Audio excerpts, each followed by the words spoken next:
સુઈ ગામના ગોલપર ડેસડા ગામના તળાવની પાસ પર આવેલા ભોગેશ્વર મહાદેવ મંદિરની બાજુમાં બનાસકાંઠાથી સૌથી મોટી ગૌશાળા બની છે અને આ જ્યાં હાલ 25,000થી વધુ ગાયો રહે તેવી વ્યવસ્થા છે। આગામી દિવસોમાં 50,000 ગાયો રહી શકે તેવી વ્યવસ્થાનું પણ આયોજન કરવામાં આવ્યું છે। ગાયો રહી શકે તે માટે એક જ દિવસમાં 25 લાખથી વધુના ખર્ચે એક જ દિવસમાં યુવાનોને શેડ પણ બનાવવામાં આવ્યો છે। ગામડામાં 200થી વધુ યુવાનોના અથાગ પ્રયાસ બાદ તૈયાર થયેલા ગૌશાળાનો સંતો મહંતો તેમજ ગામના વડીલોએ ગૌશાળાનું લોકાર્પણ કર્યું હતું, જે હાલ રખડતી 350 જેટલી ગાયોને આશ્રય આપ્યો છે અને ઘાસની પાણીની વ્યવસ્થા કરવામાં આવી છે। અત્યાર સુધીમાં 6 માસમાં 1 કરોડથી વધુનું ગૌશાળામાં દાતાઓનું સહયોગ થકી ખર્ચ પણ કરવામાં આવ્યો છે। ગૌશાળાની બાજુમાં સિંચાઈ વિભાગના 2 ડેમ પણ આવેલા છે, તેથી ભવિષ્યમાં પાણીની અછત ઊભી થાય તો પણ ત્યાંથી પાણીની વ્યવસ્થા થઈ શકે તેમ છે। ગોલપ નેસડા ગામની અંદર એક બહુ જ મોટી ગૌશાળા આકાર લઈ રહી છે। ગ્રામજનોનું બહુ વર્ષોથી આવી રહ્યું સપનું હતું। ભગવાને એમને પ્રેરણા કરી અને બહુ જ મોટું ગૌ અભયારણ્ય ડેવલપ કરી રહ્યા છે। 700થી 800 એકર જમીન સાફ કરી ગાયોને રહેવાની, ખાવાની, વાવેતરની, એના શેલ્ટરની બધી વ્યવસ્થા કરી રહ્યા છે। અત્યારે આ એક મોટું આપ જોઈ શકો છો, ઘાસનું ગોડાઉન છે।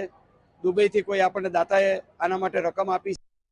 સરહદ ઉપર બિરાજમાન ભારેશ્વર મહાદેવના સાનિધ્યમાં ગોલપ નેસડા ગોલપ ગામ દ્વારા જે ગૌશાળાનું સરસ મજાનું આયોજન કર્યું છે, એનું આજે વિશેષ પ્રસંગ રાખવામાં આવેલો છે। ભારેશ્વર મહાદેવના સાનિધ્યમાં બહુ સરસ મજાની ગૌશાળાનું જ્યારે આયોજન થયું છે, ત્યારે હું આ ગામના તમામ દાતાઓનો અને સાથે સાથે બહારથી પણ જે દાતાઓએ જે આ ગૌશાળા બનાવવા માટે જેમણે યોગદાન આપ્યું છે, ખૂબ માતબર રકમનું જે બહારના દાતાઓએ જે યોગદાન આપ્યું છે, એ તમામ દાતાઓનો પણ ખૂબ ખૂબ આભાર માનું છું।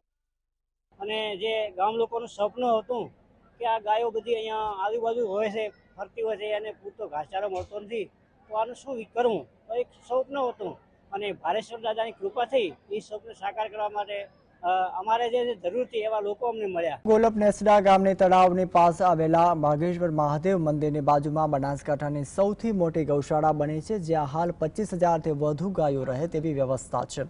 આગામી દિવસોમાં 50,000 ગાયો રહી શકે તેવી વ્યવસ્થાનું પણ આયોજન કરવામાં આવ્યું છે।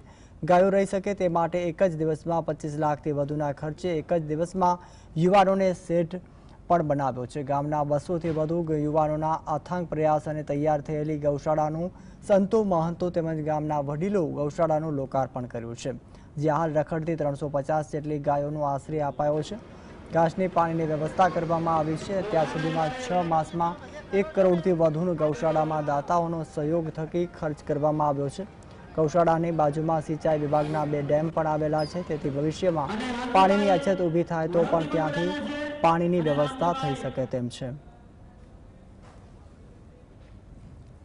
વિશે જે જગ્યા ઉપર હાલ આપણે ઊભા છીએ એ 25 લાખના ખર્ચે જેનું નિર્માણ થયું છે એની ઓપનિંગ હતું અને ખૂબ બહારથી દાતાઓનો જે સહયોગ મળી રહ્યો છે અને યુવાનોની જે કામ કરવાની પ્રેરણા છે એ જોતા આગળનું ભવિષ્ય બહુ અલગ હશે।